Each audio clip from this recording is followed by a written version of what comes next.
This is a presentation on incentive travel by the Hot Topic presentation team number 2, Zaria Benefield, Patricia Chun, Beer Long, and Christopher Liu.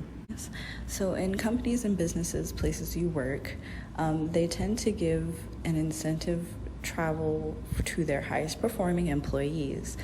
This incentive travel can durate from any time of a few days to maybe a week, and during this duration, most of the expenses are paid by the business or company they work for.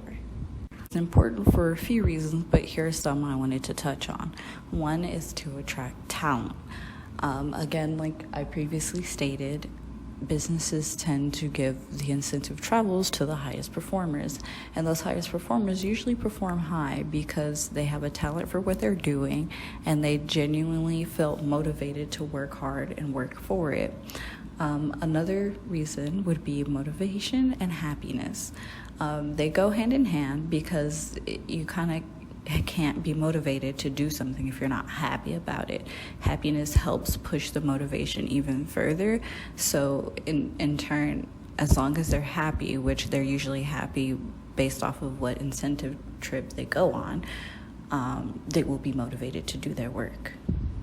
Although a few companies were skeptic about dedicating a part of their budget, 2020 seems to lean towards more investments in incentive programs.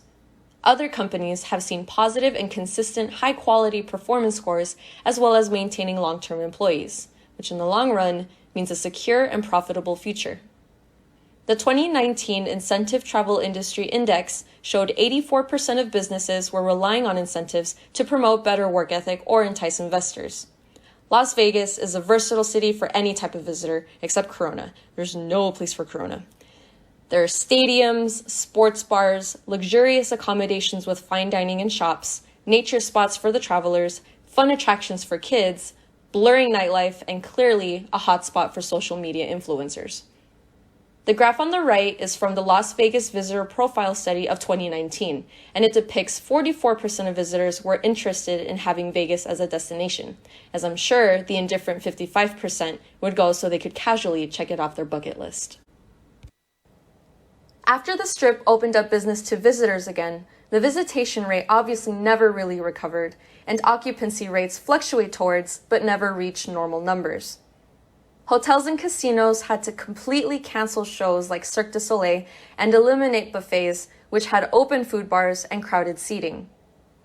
MGM is trying everything to keep people safe by implementing social distancing on machines, lines at all desks and vendors, sanitation stations at every turn, and plexiglass for desks with face-to-face interactions.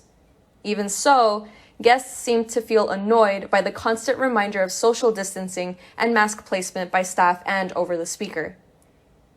Guests with the MGM membership programs are finding the system pointless since there's no VIP access to buffet and show tickets, parking that was free to high-end members is now free to the public, and promotional stays with the partnering cruises are canceled until further notice. With the persistent safety reminders, Vegas has literally been stripped of most of its entertainment and essentially takes the scandalous fun from the city. Due to the pandemic, hotels are the one that is getting the most hit because of low occupancy, lack of traffic from travelers, and cancellation of events and meetings.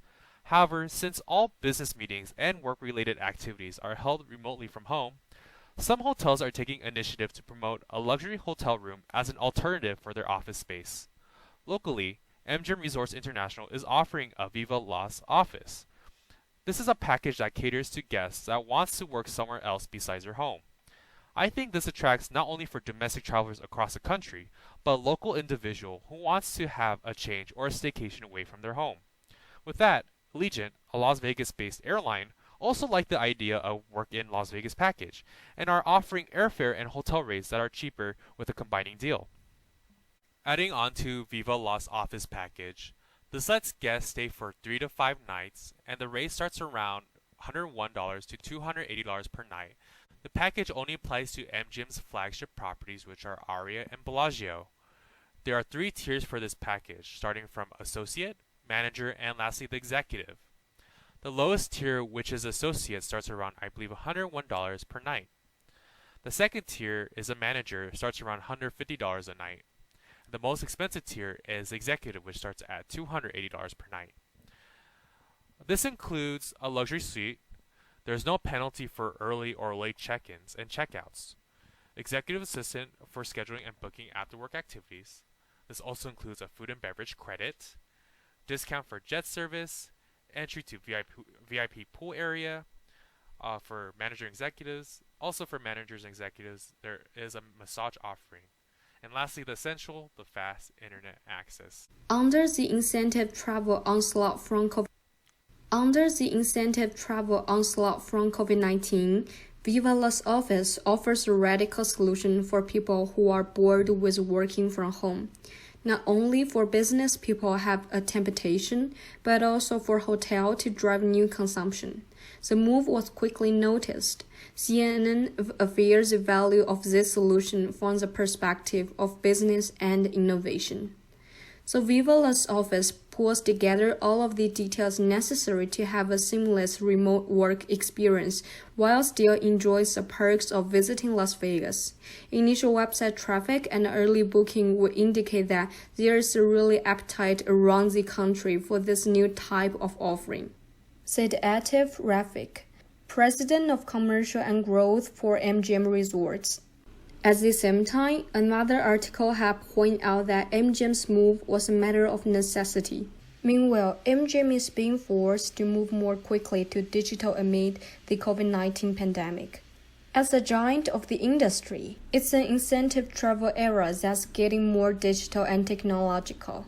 This is something we as practitioners want to see and need to adapt to.